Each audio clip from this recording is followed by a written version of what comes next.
Bismillahirrahmanirrahim. I am Dr. Alishba Rasool, PGR Community Medicine, and I will be presenting a critical appraisal today under the supervision of Professor Dr. Saira Afzal.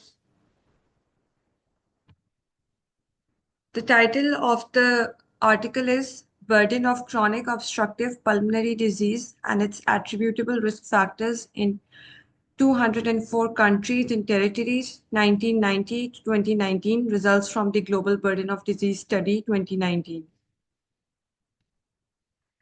For this article, we will be using the Gather checklist, which is given below. Abstract. Burden of chronic obstructive pulmonary disease and its attributable risk factors in 204 countries and territories 1990-2019 results from the Global Burden of Disease Study 2019.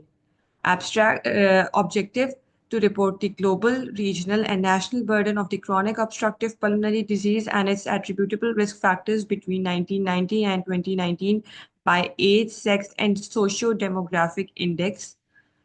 Systematic analysis design is data source Global Burden of Disease Study 2019.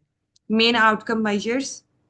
Data on the prevalence, deaths, and disability adjusted life years of COPD and its attributable risk factors were retrieved from the Global Burden of Disease Study Project for 204 countries and territories between 1990 and 2019. The counts and rates per 100,000 population, along with the 95% uncertainty levels, were presented for each estimate.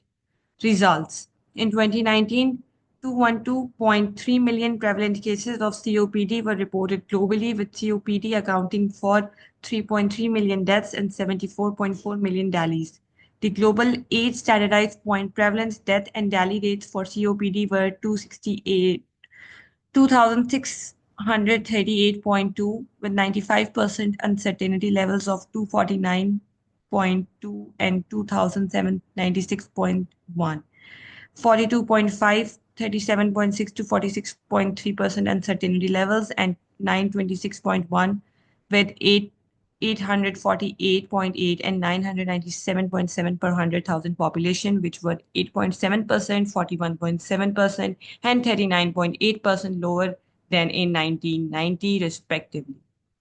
In Denmark, in 2019, Myanmar and Belgium had the highest age standardized point prevalence of COPD. Egypt, Georgia, and Nicaragua showed the largest increase in age standardized point prevalence across the study period. In 2019, Nepal and Japan had the highest and lowest age standardized death rates per 100,000 respectively, and Nepal and Barbados had the highest and lowest age standardized DALY rates per 100,000 respectively.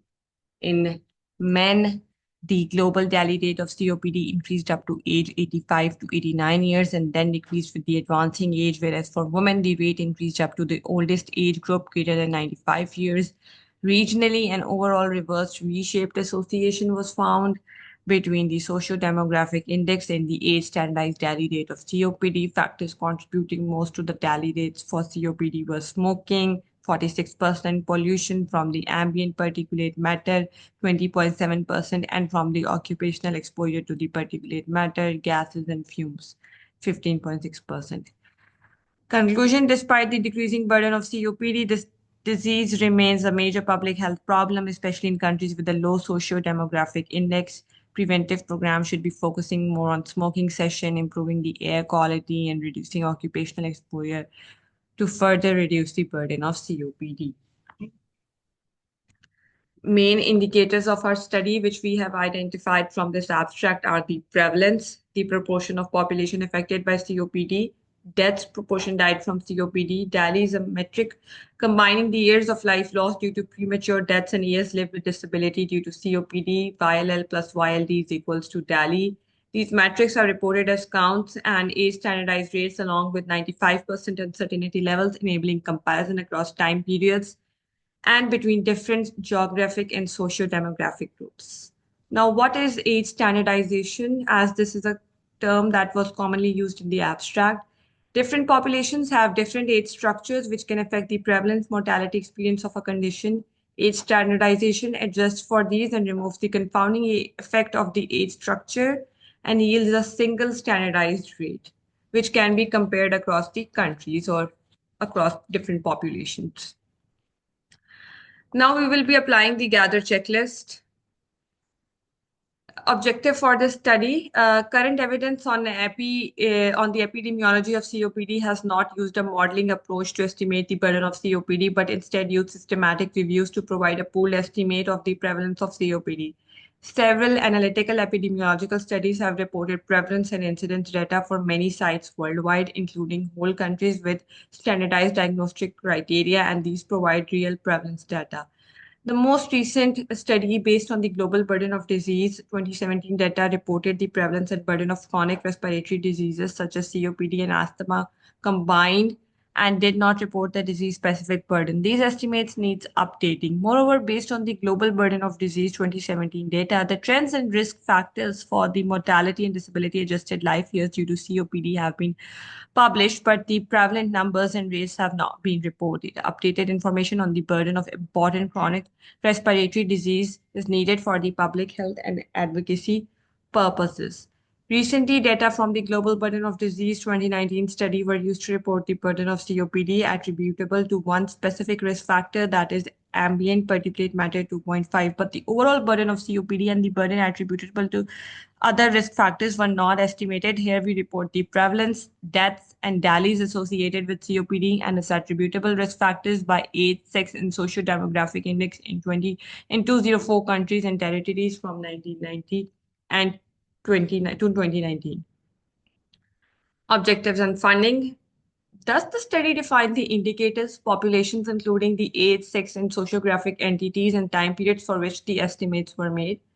Yes, the study outlines the indicators, prevalence, deaths, and DALYs, populations, including age, sex, and socio-demographic and geographic entities, and time periods, which were 1990 to 2019, for which the estimates were made.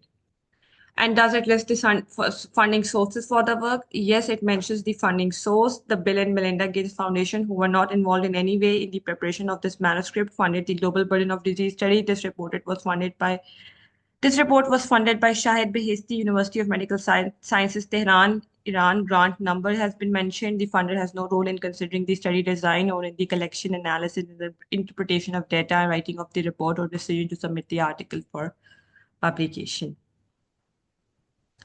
Data inputs. Describe how the data were identified and how the data were assessed. Yes, the study describes what sources were used to extract data on the COPD, prevalence, incidence, remission data from the literature provided by the collaborators from the Institute of Health Metrics, hospital claims data, proportion data for each of the gold definitions of the COPD. Data on the prevalence, incidence, and remissions for COPD were extracted from the literature provided by collaborators at the Institute of Health for Health Metrics and Evaluation, and all included studies used measures based on spirometry. Hospital claims data were used for non-fatal estimates and vital registrations for the cause of death. Proportion data for each of the gold definitions or for the severity of COPD were extracted from the literature when information about severity was available. The models estimated the three classes of severity of COPD, 1, 2, 3, 4 separately, and this information was used in the modeling process to categorize the COPD according to the level of severity. Specify the inclusion and exclusion criteria. Yes, the study specifies the inclusion and exclusion criteria. The English longitudinal study of aging and claims data from the USA were added to the data for the Global Burden of Disease 2019 study. In total, data were obtained for 57 out of the 24 countries and territories, which were collapsed and aggregated to produce estimates for each age group, sex, location, and year. The studies included in the modeling process can be found from the link which is given from the data input sources. Mortality from COPD was estimated from the vital registration and surveillance data from the Global Burden of Disease Cause of Death database, but verbal autopsy data were only mapped to an overall chronic respiratory disease model. Individual data were excluded when the data points were implausibly high or low, conflicted substantially with established aged or temporal patterns, or conflicted substantially with other data sourced from the same locations or similar location. That is similar socio-demographic index. Provide information on all included data sources and their main characteristics. For each data source used, report the reference information or contact name, population represented, data collection method, years of data collection, sex and age range, diagnostic criteria or measurement method, and sample size that's relevant. Yes, the data sources include the hospital claims data, literature provided by the collaborators, and vital registration. The study covers 204 countries and territories from 1990 to 2019, categorizing COPD by age, sex, and location.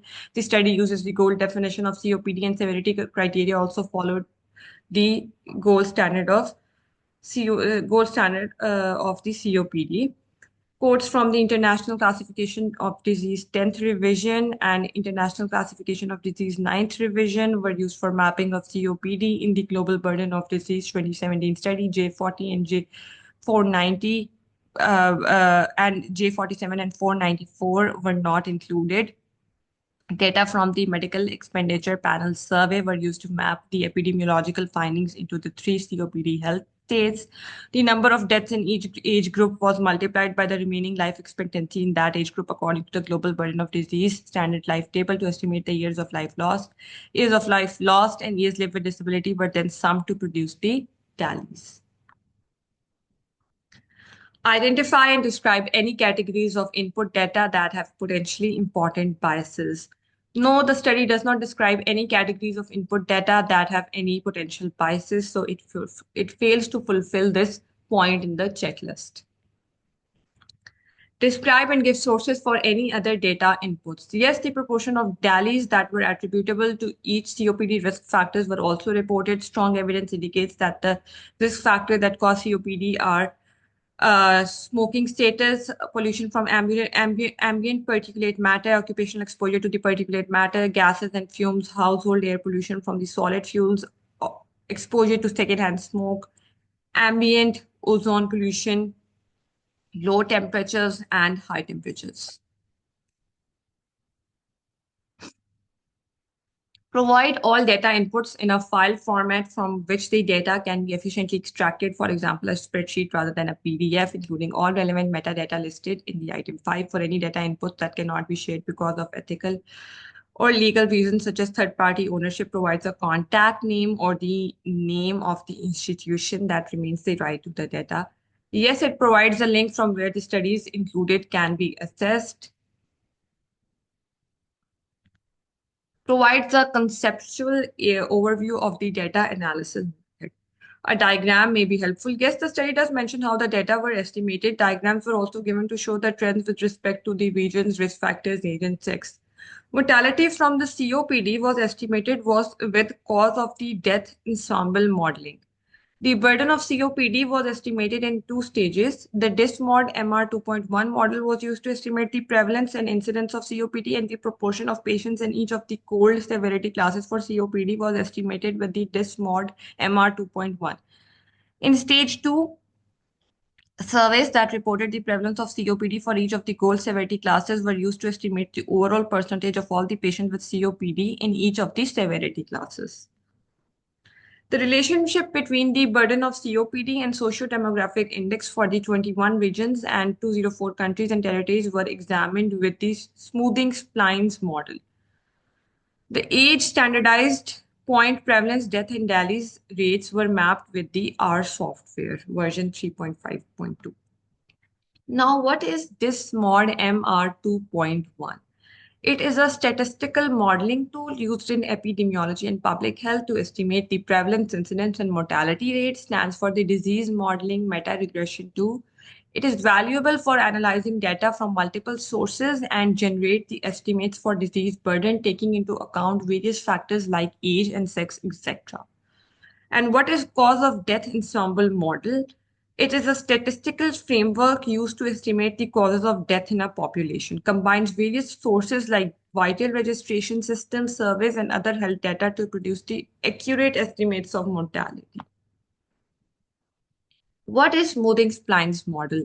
They are a powerful tool for creating flexible and smooth representation of data, allowing for the effective analysis and visualization of the complex relationship. They are used to create a smooth curve that fits all the sets of the data point. Spline is a piecewise polynomial function that provides a flexible way to model data. Smoothing refers to the process of reducing noise in data. A smoothing spline is a spline designed to balance fit with smoothness. Socio-demographic index, which ranges from 0 to least developed to 1 most developed, is a composite indicator that reflects a country's development status by combining three key dimensions.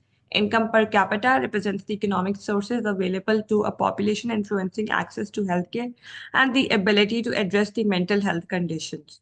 Educational attainment accounts for the average years of education completed, highlighting the knowledge levels and societal capacity to respond to health challenges. Fertility rates in women under 25 years old serve as an indicator of population growth and reproductive health, indirectly reflecting the developmental progress. Data analysis, which it fails to fulfill, provide a detailed description of all the steps of analysis, including mathematical formulae. This description should cover as relevant data cleaning, data pre-processing, data adjustment and weighing of data sources, and mathematical or statistical model. If, unfortunately, the study failed to fulfill this point in the checklist, describe how candidate models were evaluated and how the final models were selected. This study also didn't describe how they calculated the final models. And the last point to provide the results for an evaluation model of performance, of an evaluation of model performance if done, as well as the results of any relative sensitivity analysis. It also didn't mention the results of any sensitivity analysis performed. Describe the methods for calculating the uncertainty of the estimates. The level of the uncertainty was calculated by sampling 1,000 draws at each computational step and combining uncertainty from several different sources, that is input data, corrections of the measurements error, and estimates of the residual non-sampling error. The uncertainty intervals were defined as the 25th and 975th values of the ordered draws. What are the uncertainty levels? It means how much confidence there is in a statistics output. A common measure of the uncertainty is the confidence interval, the range of values within which a true value is likely to fall. For example, 95% confidence interval means that we are 95% confident that the actual value is within this range. In statistics, the uncertainty level is a quantitative estimate of the error in the data. It is reported in terms of the confidence, and it is usually expressed using a confidence interval. State how the analytical or statistical source code used to generate the estimates can be assessed. It does not mention how the statistical source code used to generate the estimate can be assessed. Provide published estimates in a file format from which the data can be efficiently extracted. It was also not given. Report a quantitative measure of the uncertainty of the estimate's uncertainty interval. Yes, the 95% uncertainty levels are mentioned for every estimate, prevalence, death, and DALYs made. Prevalence cases, deaths, and disability adjusted life years for the chronic obstructive pulmonary disease in 2019, percentage change in age standardized rates per 100,000 population by the global burden of disease region from the 1990 to 2090 is shown in the following figure. As you can see, the 95% uncertainty intervals were made for every estimate, which was the prevalence, the deaths, and the DALYs. Interpret the results in light of existing evidence. If updating a previous set of estimates, describe the reasons for changes in the estimates. Yes, it describes the estimates in the light of existing evidence and also the reasons for the change. Globally, COPD accounted for 212.3 million prevalent cases, 3.3 million deaths, and 74.4 million DALYs in 2019. Although the age standardized point prevalence, deaths, and DALYs rate due to COPD have decreased over the past 3 decades, the absolute counts are on the rise, which could be as a result of population growth as well as population aging and an increase in the life expectancy. Discuss the limitations of the estimates, include a discussion of any modeling assumptions or data limitations that affect the interpretation of the estimates. Yes, the article addresses its limitation. Firstly, only a small number of high-quality epidemiological databases were available to estimate the burden of COPD. Secondly, some risk factors such as genetic predisposition, although rare, could not be taken into account in our estimates. Thirdly, incorporating claims data into the input record might make the evidence unreliable because the validity is highly dependent on the bias correction process. Underdiagnosis of COPD is likely because of relief of the respiratory symptoms by limiting activities that reduce the patient's likelihood of seeking medical attention. Also, poor access to spirometry and lack of expertise in performing and interpreting these spirometry data are important contributors to the underdiagnosis COPD. Fourthly, many countries do not have efficient systems for registering deaths, and therefore only verbal autopsy studies could be relied on for the estimates of death. However, as previous studies did not differentiate between the distinct types of chronic respiratory disease, this information could not be included for reporting the death estimates related to COPD, suggesting possible underestimation of the evidence. Improving the vital registration systems might improve the accuracy of these data and allow better management of the disease burden.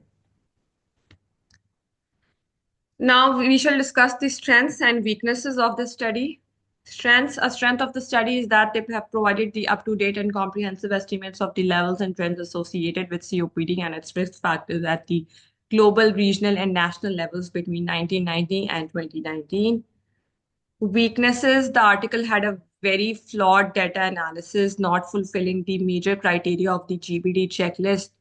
Didn't mention any category of the input data having any potential biases. No sensitivity analysis were performed. It didn't tell us how the final models were evaluated or calculated, or they used any model for the estimations of the final data.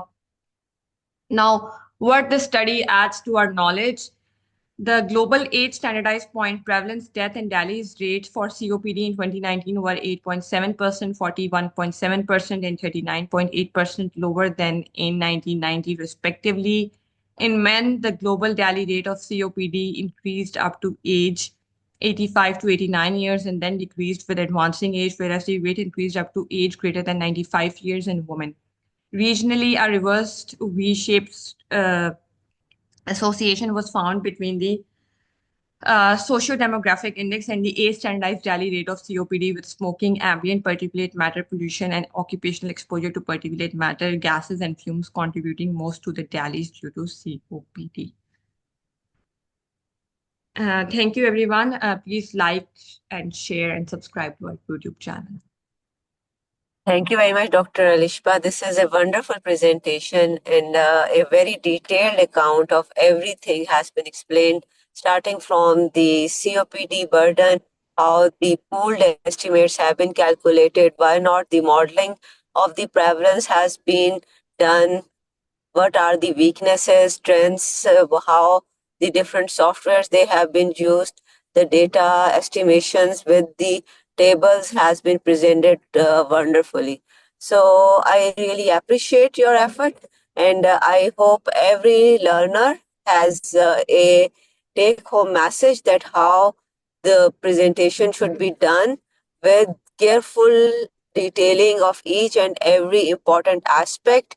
Whenever we are talking about any research, we always talk about how the objective has been formulated, what were the important parts in the methodology, study, design, duration, how the statistical analysis has been performed, data collection procedures, and how the data is interpreted in the form of results. Everything has been presented in a better and a wonderful manner than before. So, Dr. Alishba, I am really very glad, और मुझे लग रहा है कि आज की हमारी जो ये क्लास है ये सबके लिए एक मिसाली क्लास है. It is an exemplary class, and when you upload this on YouTube, I would like to share it with everyone so that most of the people can get benefit out of it. Second, अगर हमारी सुबह का आगाज़ इतना अच्छा हो रहा है और हमने इतने अच्छे तरीके से अपनी लर्निंग एक्टिविटी का आगाज़ किया, I am very much hopeful कि आज का हमारा दिन बहुत अच्छा रहेगा. Thank you very much, Alishba, for making our day so wonderful. Thank you very much. Thank you, madam. Thank you so much.